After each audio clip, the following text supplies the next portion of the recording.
Bismillahirrahmanirrahim. Assalamualaikum warahmatullahi wabarakatuh. Perkenalkan, nama saya Rianti Dulstari. Saya adalah guru mata pelajaran Sosiologi kelas 10 IPS SMA Negeri 1 Kawali. Untuk pertemuan kali ini, kita akan membahas materi mengenai penyimpangan dan pengendalian sosial. Di mana materi penyimpangan dan pengendalian sosial ini termasuk ke dalam bab 3 gejala sosial di masyarakat.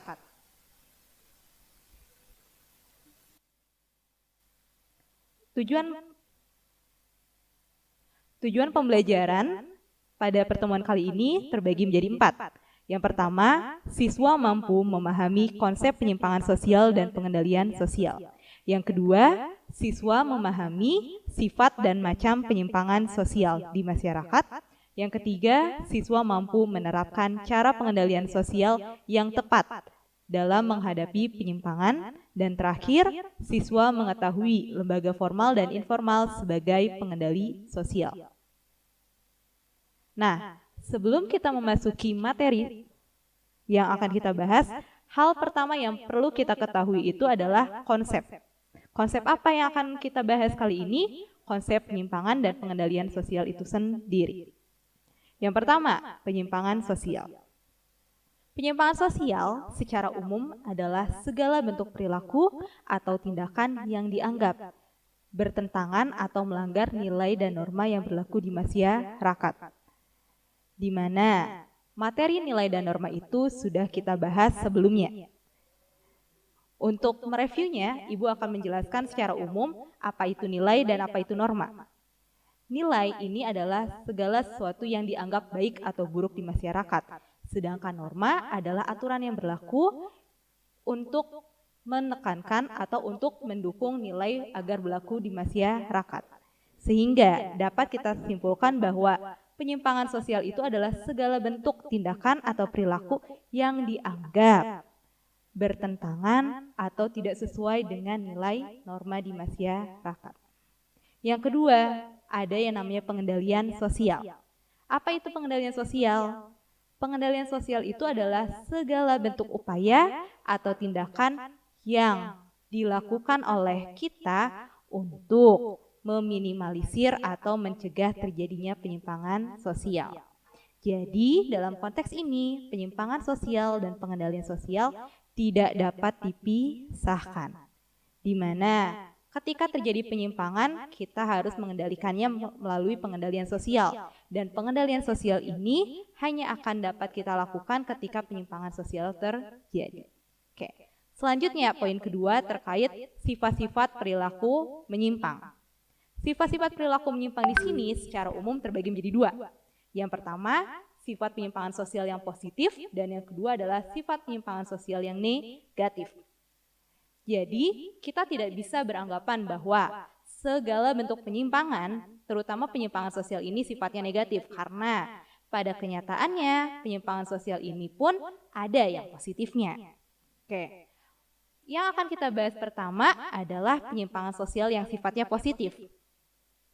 Kalau kita bicara yang namanya positif, berarti positif itu adalah hal yang baik. Jadi, penyimpangan sosial itu adalah hal yang baik. Penyimpangan sosial seperti apakah yang baik? Penyimpangan sosial yang baik ini atau penyimpangan sosial yang bersifat positif ini adalah penyimpangan sosial yang memberikan dampak atau efek di masyarakat hal yang positif. Contohnya apa? Oke, secara sederhana kita mengenal atau mengetahui bahwa standar kehidupan masyarakat mengenai laki-laki dan perempuan.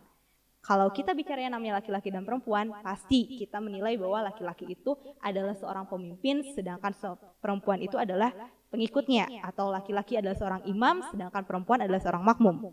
Dalam konsep ini, ketika kita bicara yang namanya seorang pemimpin, identik dengan seorang laki-laki.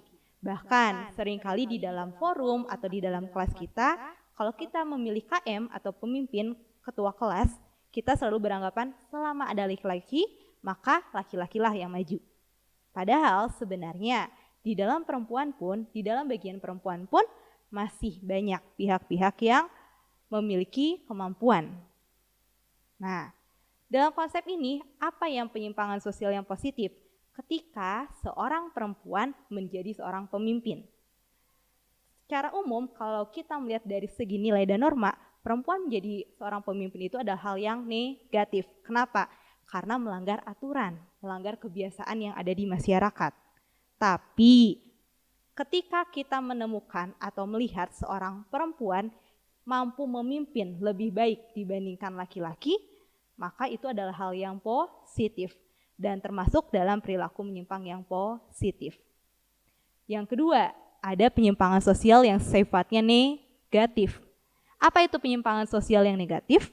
Penyimpangan sosial yang negatif itu adalah perilaku yang melanggar nilai dan norma dan memberikan dampak yang negatif, dampak yang mengganggu keutuhan masyarakat. Contohnya apa? Contoh dari penyimpangan sosial yang sifatnya negatif sederhananya adalah ketika siswa mencontek, siswa kabur dari sekolah, siswa tidak mengikuti pembelajaran dengan baik, itu termasuk dalam penyimpangan sosial negatif. Di mana kalau kita bicara namanya penyimpangan sosial negatif itu adalah hal-hal yang kita anggap tidak baik atau hal yang kita anggap buruk. Jadi kesimpulannya untuk sifat-sifat penyimpangan sosial itu kita tidak bisa menjudge atau beranggapan bahwa penyimpangan sosial itu hanyalah hal yang negatif. Karena kalau atau apabila kita lirik secara mendalam ada kok penyimpangan sosial yang sifatnya positif seperti itu. Oke. Selanjutnya ada beberapa macam perilaku menyimpang. Yang akan Ibu bahas kali ini, macam-macam perilaku menyimpang itu tidak secara keseluruhan, tapi beberapa perilaku menyimpang yang kita anggap wajar. Wajar di sini itu bukan wajar dilakukan,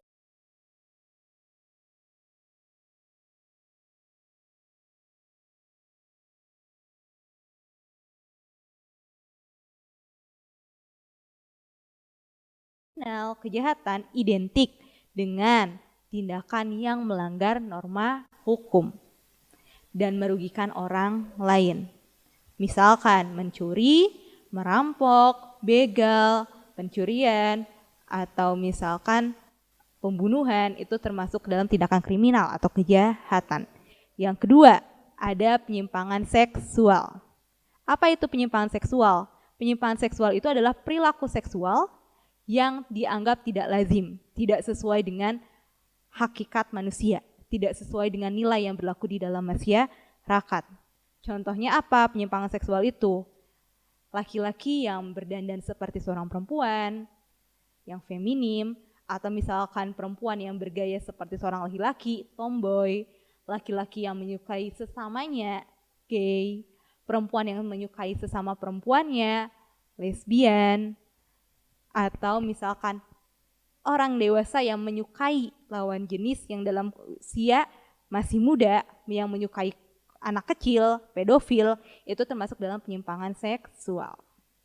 Dan walau mereka memiliki berbagai macam alasan, mereka sakit hati, trauma, atau apapun, itu tetap dianggap sebagai suatu penyimpangan.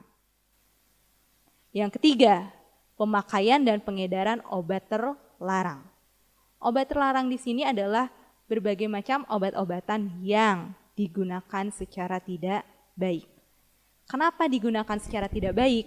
Karena pada hakikatnya kalau kita berbicara yang namanya obat, mereka itu bersifat menyembuhkan. Tapi ketika obat tersebut digunakan dengan dosis berlebihan, dengan tujuan yang lain, itu menjadi hal yang negatif. Itu termasuk dalam suatu penyimpangan. Penyimpangan obat-obat terlarang di sini, obat-obat terlarang di sini bisa dalam bentuk apapun. Misalkan yang pertama bisa dalam bentuk narkoba, ganja, ekstasi, atau apapun. Dan yang keempat, yang terakhir, penyimpangan dalam bentuk gaya hidup. Penyimpangan dalam bentuk gaya hidup ini mengarah pada gaya hidup di masyarakat yang dianggap berlebihan, tidak sesuai dengan nilai norma. Misalkan egois, hidup arogan, hedon, eksentrik, bergaya yang sangat berlebihan dan dianggap terlalu mencolok. Itu termasuk dalam perilaku menyimpang. Contohnya apa? Misalkan yang ada di sekitar kalian sebagai seorang siswa. Idealnya seorang siswa itu berpakaian rapi, menggunakan seragam yang sesuai dengan aturan. Tapi misalkan di sekitar kalian ada teman kalian yang berpakaian berlebihan, misalkan bajunya dikeluarkan atau menggunakan aksesoris yang berlebihan, ini termasuk dalam perilaku menyimpang dalam bentuk gaya hidup. Oke, selanjutnya. Nah, selanjutnya setelah kita membahas penyimpangan sosial, kita masuk ke bagian pengendalian sosial. Di mana pengendalian sosial ini yang kita ketahui adalah upaya yang kita lakukan untuk mencegah atau meminimalisir terjadinya penyimpangan. Dan cara pengendalian sosial ini secara umum saya bagi menjadi 3. Dan yang pertama, cara pengendalian sosial yang pertama itu institusi dan non-institusi. Pengendalian sosial institusi adalah pengendalian sosial yang melibatkan lembaga formal. Lembaga formal ini apa? Lembaga formal di sini adalah lembaga atau suatu instansi yang memang berdiri dan mereka memiliki aturan yang jelas dan mengatur masyarakat. Seperti apa? Institusi pendidikan, lembaga kepolisian, misalkan lembaga pengadilan, itu masuk dalam institusi. Dan yang kedua adalah pengendalian sosial non-institusi. Apa itu pengendalian non-institusi? Pengendalian sosial non-institusi adalah pengendalian sosial yang melibatkan orang yang tidak kita kenal. Mereka tidak kenal kalian, tapi mereka berhak untuk menegur kalian atau mengendalikan kalian ketika kalian berperilaku salah atau berperilaku yang tidak baik. Contohnya apa? Contohnya, misalkan kalian ada di jalan, di mana pada umumnya saat ini kita sedang maraknya penggunaan masker 3M, menjaga jarak, menggunakan masker, mencuci tangan. Ketika kalian di pinggir jalan, kalian tidak mengenal siapapun, atau kalian sedang jalan-jalan, tapi kalian membuka masker, dan ada orang yang tidak kalian kenal itu menegur kalian, itu masuk ke dalam pengendalian sosial yang sifatnya non-institusi. Nah, yang kedua, cara pengendalian yang kedua itu ada kebagi menjadi 3. Lisan, simbolik, dan kekerasan. Pengendalian sosial yang pertama itu adalah lisan. Kalau kita bicara yang namanya lisan, itu adalah menggunakan ucapan. Contohnya apa? Menasihati, menegur, menceramahi. Itu bentuk pengendalian sosial yang disampaikan secara lisan. Yang kedua, pengendalian sosial yang disampaikan secara simbolik. Menggunakan simbol, kode-kode. Contohnya apa? Kalian ketika sedang berkendara, kalian melihat rambu-rambu lalu lintas, ada tulisan dilarang parkir, dilarang mengebut, atau misalkan kalian menemukan rambu lalu lintas merah, kuning, hijau. Merah artinya berhenti, kuning hati-hati, hijau jalan terus. Itu termasuk ke dalam pengendalian sosial yang sifatnya simbolik. Atau misalkan ketika kalian berjalan di sekolah, kalian menemukan banyak poster-poster, itu termasuk dalam pengendalian sosial yang sifatnya simbolik. Karena apa? Karena dari simbol tersebut atau gambar tersebut memiliki makna. Dan diharapkan orang yang melihat gambar tersebut atau melihat simbol tersebut mengikuti, mematuhi apa yang ingin disampaikan. Dan terakhir, pengendalian sosial menggunakan kekerasan. Apa itu pengendalian sosial menggunakan kekerasan? Pengendalian sosial menggunakan kekerasan adalah pengendalian sosial yang dilakukan dengan bentuk ancaman. Seolah-olah ketika kalian tidak mengikuti aturan tersebut atau kalian tidak menuruti kemauan orang tersebut, kalian akan mendapatkan hal yang tidak menyenangkan karena adanya suatu bentuk kekerasan dan ancaman. Selanjutnya, cara pengendalian ketiga ada pemberian reward and punishment, pemberian imbalan dan hukuman. Pengendalian sosial ini adalah pengendalian sosial yang paling sering kita hadapi. Seolah-olah seperti ini, ketika kalian melakukan hal yang baik, berperilaku sesuai dengan aturan, kalian akan mendapatkan reward atau imbalan dalam bentuk hadiah ataupun pujian. Tapi ketika kalian melakukan kesalahan, melakukan hal yang tidak baik, atau melanggar aturan, kalian akan mendapatkan sanksi, teguran maupun hukuman, yaitu berupa punishment. Ya, seperti itu. Dan pengendalian social reward and punishment ini biasanya dilakukan secara bersamaan dan mereka tidak bisa dipisahkan. Jadi, ketika kalian melakukan hal yang baik, berperilaku sesuai dengan aturan, kalian akan mendapatkan reward atau imbalan. Sedangkan ketika kalian melakukan hal yang kurang baik atau melanggar aturan, kalian akan mendapatkan punishment atau hukuman. Selanjutnya. Nah, poin terakhir, ada peran lembaga formal dan informal dalam pengendalian sosial. Ada dua konsep, ada lembaga formal dan lembaga informal. Kalau kita bicara yang namanya formal, berarti lembaga tersebut memiliki aturan yang jelas, memiliki struktur organisasi yang jelas. Sedangkan lembaga informal adalah orang-orang terdekat kalian atau orang-orang yang ada di sekitar kalian, tapi mereka berperan atau memiliki keinginan untuk mengendalikan kalian. Dengan catatan, pengendalian sosial ini dengan tujuan agar kalian berperilaku sesuai dengan nilai dan norma. Oke. Yang pertama, peran lembaga formal di sini adalah polisi. Kalau kita mendengar istilah polisi, polisi berkaitan dengan aparat yang bertugas untuk memelihara keamanan dan ketertiban masyarakat. Jadi jangan aneh, ketika kalian ada yang melanggar atau di sekitar kalian ada yang melanggar aturan, nilai norma atau terjadi hal yang tidak baik, biasanya orang seringkali mengancam atau berucap seperti ini, nanti saya panggil polisi atau saya bawa ke polisi nih kasus ini. Karena apa? Karena memang polisi di sini termasuk dalam pengendali sosial. Dalam wujud mereka berperan atau bertugas untuk menegakkan aturan yang berlaku di masyarakat. Selanjutnya, pengadilan. Pengadilan merupakan alat pengendalian sosial yang bertugas agar kita berhati-hati dalam bersikap. Ketika suatu permasalahan, suatu kasus yang berkaitan dengan melanggar hukum, itu tidak bisa diselesaikan dengan baik-baik atau tidak bisa diselesaikan dengan musyawarah, maka biasanya mereka akan dibawa ke pengadilan. Agar apa? Agar mereka menemukan pihak ketiga yang sifatnya netral. Di dalam pengadilan ini mungkin kalian akan menemukan beberapa pihak, misalkan hakim, jaksa, pengacara, di mana mereka tiga pihak ini memang berperan dalam menegakkan aturan nilai norma. Selanjutnya ada tokoh masyarakat. Tokoh masyarakat itu adalah siapapun orang yang memiliki pengaruh atau wibawa sehingga ia dihormati dan disegani oleh masyarakat.